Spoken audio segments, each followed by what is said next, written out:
최근 에너지 요금이 폭등하면서 전기를 많이 쓰는 지역 공연장들도 어려움을 겪고 있습니다.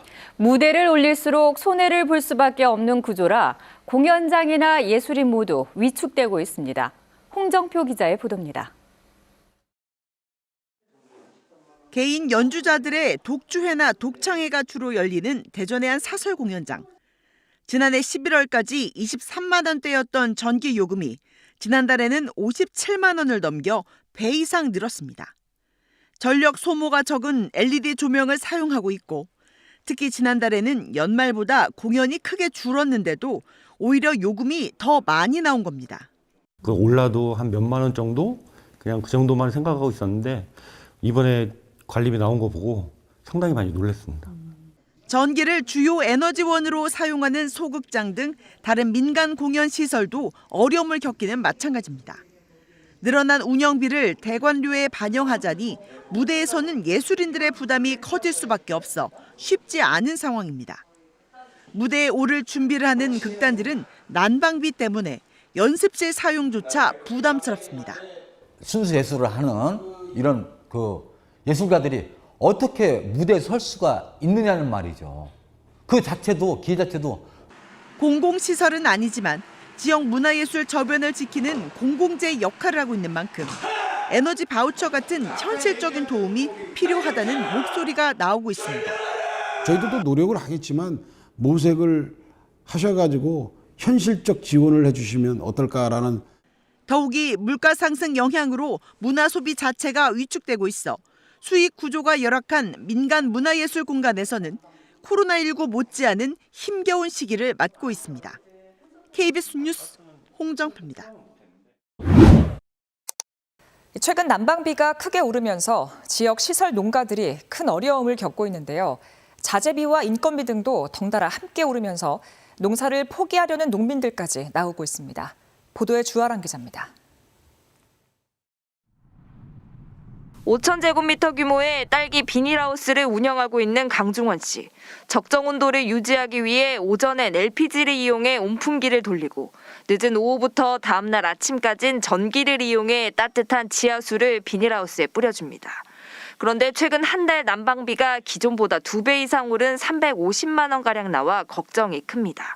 임시방편으로 지난해 말부터 한 달여간 비닐하우스 실내 온도를 3도가량 내렸지만 오히려 딸기 줄기와 잎이 썩거나 마르는 피해를 입어 어쩔 수 없이 온도를 다시 올렸습니다.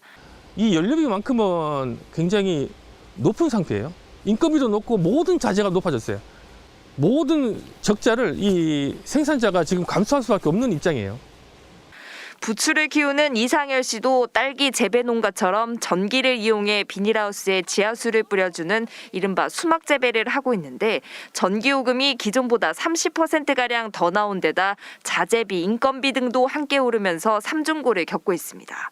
난방비도 한 30%, 비료값도 인건비도 엄청나게 올라가 있기 때문에 지금 시세가 조금 떨어진다 그러면은 저번 아니라 아무도 작업을 못 하죠.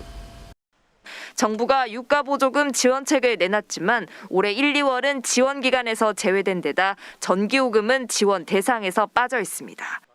그 어느 때보다 혹독한 겨울을 나고 있는 농민들. 타산을 맞출 수 없죠. 방법이 없다고. 농사 안 짓는 게 그 방법이다. KBS 뉴스 주아랑입니다. 치솟는 물가에 기업도 서민 경제도 어려운 상황에서 가스비나 전기료 등의 원료비 인상을 감당하지 못해 공장을 멈춰 세우는 업체까지 나오고 있습니다. 특히 중소업체들의 어려움이 가중이 되면서 지원책이 필요하다는 목소리가 나옵니다. 김정대 기자입니다. 무안의 한 생활 도자기 제조업체입니다. 매달 10만 개 이상의 그릇과 접시를 만들어 납품하는데 작년 하반기부터 천연가스 연료비가 치솟아 경영난을 겪고 있습니다. 도자기 생산 공정의 필수 시설인 터널 가마입니다. 섭씨 1200도 이상을 유지하려면 하루 24시간 가스를 공급해야 합니다. 2년 전 이맘때 1메가줄당 13원이었던 가스비는 올 초 34원으로 3배 가까이 뛴 상황. 일부 도자기 업체는 오른 가스비를 감당하지 못해 영업을 중단했습니다. 한 달에 한 1,500 정도 썼는데 지금은 한 3,500 정도 부담을 하고 있습니다. 창업한 지 한 14년 됐는데 아직까지 연료 가지고 이렇게까지 힘들어 본 적은 없거든요. 영암 대불산단 협력업체들은 치솟은 가스비와 전기료, 인력난까지 삼중고를 겪고 있습니다. 물가는 올라도 납품 단가는 그대로여서 손해를 고스란히 떠안아야 합니다. 전력요금이 약 한 15% 정도, 가스비가 한 30% 정도 올린 것 같습니다. 모기업 입장에서는 그게 금방금방 반영이 안 되기 때문에 협력사나 중소기업에서는 어려움이 큰 거죠. 특히 제반 여건이 열악한 중소기업에서 인력 구조 조정과 영업 중단 등이 현실화하자 정부와 자치단체 차원의 대책이 필요하다는 지적이 나옵니다.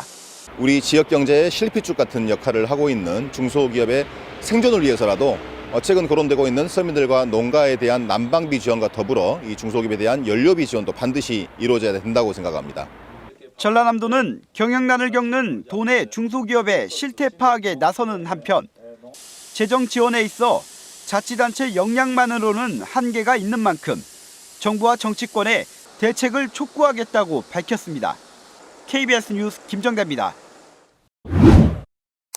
네, 지금부터는 우리 살림살이 얘기 좀 해보겠습니다. 1월에 쓴 난방비 고지서가 이번 주부터 속속 도착하고 있습니다. 이번에는 전기요금 오른 것까지 반영됩니다. 이 동네 슈퍼나 목욕탕 같은 데는 특히 울상입니다. 속 타는 자영업자들을 신지수 기자가 취재했습니다. 서울의 한 목욕탕, 도시가스 대신 전기를 사용하는 히트펌프로 난방을 해왔습니다. 물을 덮일 때는 심야전기를 사용해 부담이 좀 덜하겠지 했는데 아니었습니다. 이번에 나온 1월분 전기요금이 약 490만 원, 한 달 전보다 100만 원 더 나왔습니다. 깜짝 놀랐어요. 이거는 정말 영업을 해야 될지 말아야 될지 저도 사실 고민이 많습니다. 하는 수 없이 목욕탕 영업시간을 3시간 줄이고 온수 온도도 1도 낮춘 상태. 이제 마지막 수단으로 요금 인상을 검토 중입니다. 손님이 떨어지는 감소를 하는 것을 감소하고라도 요금비를 최소한 2,000원, 3,000원 올려야 된다고 저는 판단을 하고 있습니다. 이 동네마트도 지난주 전기요금 고지서를 받았습니다. 1년 전보다 전기 사용량이 줄었는데도 요금은 35만 원 더 나왔습니다. 손님도 줄고 매출도 줄었지만 24시간 가동해야 하는 냉장과 냉동 설비는 끌 수 없어 마음이 답답하기만 합니다.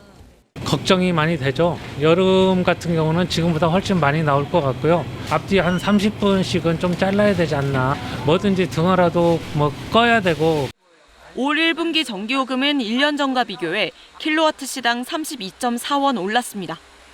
가정용은 물론 자영업자들이 사용하는 일반용 전기에도 인상분이 똑같이 적용됐습니다.